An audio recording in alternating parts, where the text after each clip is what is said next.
নায়িকা প্রাণে বাঁচলেও মৃত্যু হলো রাহুলের। আসলে দায় কার? এদিকে পিঠ বাঁচাতে মরিয়া প্রযোজক। তদন্তে উঠে আসলো চাঞ্চল্যকর তথ্য। বন্ধুরা, ভিডিওটি স্কিপ না করে শেষ পর্যন্ত দেখতে থাকুন।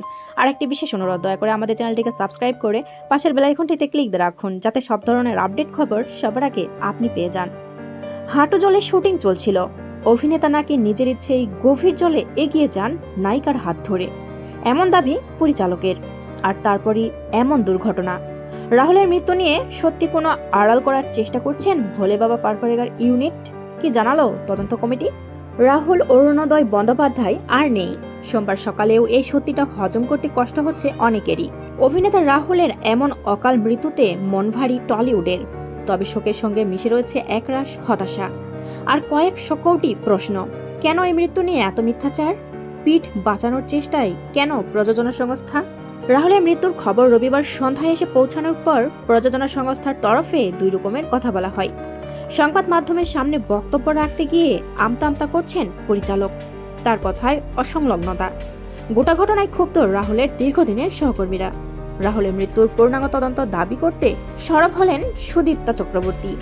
রবিবার মধ্যরাতে ফেসবুকে রাহুলের প্রিয় টম্পাদি লেখেন, আমি সুদীপ্তা চক্রবর্তী, অভিনেতা এবং West Bengal motion picture artist ফোরামের সাধারণ একজন সদস্য হিসেবে আমার সহকর্মী রাহুল অরুণোদয় ব্যানার্জির শুটিং স্পটে অস্বাভাবিক মৃত্যুর পূর্ণাঙ্গ এবং নিরপেক্ষ পুলিশি তদন্ত দাবি করছি। আমাদের ফোরাম এ বিষয়ে কি পদক্ষেপ নিচ্ছে তাও জানতে চাই। কার্যনির্বাহী কমিটির যে কজন সদস্যের যোগাযোগ নম্বর আমার কাছে ছিল তাদের ব্যক্তিগতভাবে জানিয়েছি, বাকিদের এখনই জানালাম। একই দাবি জানিয়ে সরব হয়েছেন রূপাঞ্জনা মিত্র। তিনি আরো প্রশ্ন করেন, কোন রকম সুরক্ষা ছাড়াই কি শুটিং চলছিল? এই ঘটনার দায় ইন্ডাস্ট্রিকেই নিতে হবে। এবার আর কোনোভাবে ধামাচাপা দেওয়া যাবে না।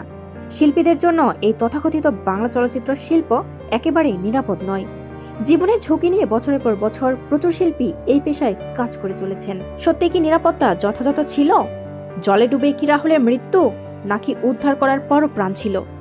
প্রযোজক চিত্রনাট্যকার লীনা গঙ্গোপাধ্যায় জানান, তার চিত্রনাট্যে নাকি হানিমুনে জলের কোনো দৃশ্যই ছিল না। পরে তিনি জানান, গভীর জলে কোনো দৃশ্য ছিল না, হাঁটু জলে চলছিল শুটিং। এমনটাই জানিয়েছেন পরিচালক শুভাশিস মণ্ডল।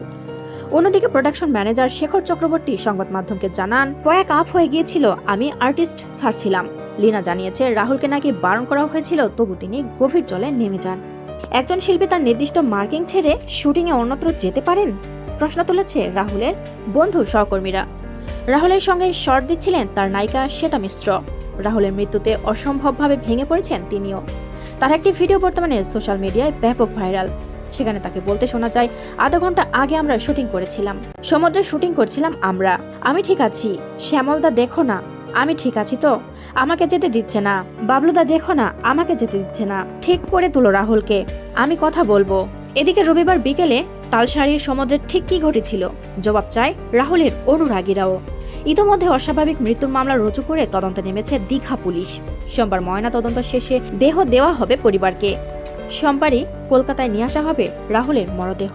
প্রিয় বন্ধুরা, অভিনেতা রাহুলের মৃত্যু নিয়ে আপনাদের মন্তব্য কি? অবশ্যই কমেন্টস করে আমাদের জানিয়ে দিন। আর পরবর্তী আপডেট নিয়েও সবার আগে পেতে হলে আমাদের চ্যানেলটি সাবস্ক্রাইব করে পাশের বেল আইকনটি অন রাখুন। এতক্ষণ সাথে থাকার জন্য ধন্যবাদ।